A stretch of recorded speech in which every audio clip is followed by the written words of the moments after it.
ఒక ఊళ్ళో ఇద్దరి బంధువుల మధ్య ఆస్తి విషయమై విభేదాలు పెరిగి శత్రువులయ్యారు. అది చివరికి న్యాయస్థానంలో వాద్యం వేసుకునేదాకా వెళ్ళింది. వాళ్ళిద్దరి మధ్య వైరం వాళ్ళని కనీసం పలకరించుకోకుండా చేసింది.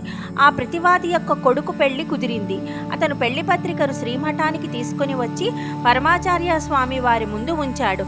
మహాస్వామి వారు దగ్గర నిలబడి ఉన్న సేవకుణ్ణి చూసి, బంధువులందరి ఇళ్లకు వెళ్ళి పెళ్లికి పిలుస్తాడేమో అతన్ని అడుగు అని చెప్పారు.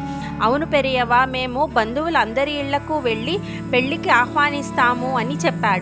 స్వామివారు ఒక్క క్షణం మౌనం వహించి, అతనిపై కేసు వేసిన వాది ఇంటికి వెళ్ళి పిలుస్తాడేమో అడుగు అని అన్నారు.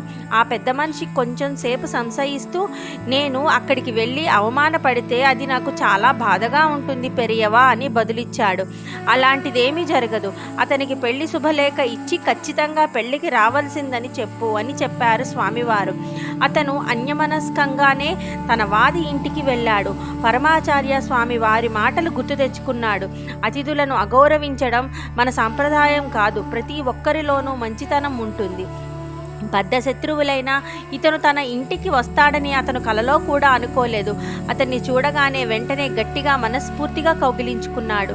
స్వాగతం స్వాగతం అని సంతోషంతో పలకరించి శుభలేఖ తీసుకున్నాడు. మన శత్రుత్వాన్ని మరిచి నా ఇంటికి వచ్చి మరీ నన్ను ఆహ్వానించావు. నేను ఖచ్చితంగా పెళ్లి వేడుకకు వస్తాను అని హామీ ఇచ్చాడు. ఆహ్వానించడానికి వెళ్ళిన ఆ వ్యక్తి మనసును మార్చుకున్నాడు. ఎంత మంచి సంస్కారం ఉన్న వ్యక్తి! నేను అనవసరంగా ఇతనితో గొడవ పెట్టుకొని శత్రుత్వం పెంచుకున్నాను అని అనుకున్నాడు. అతనితో ఇలా అన్నాడు, అన్నా, కేసు కోర్టుల గురించి మర్చిపోదాము.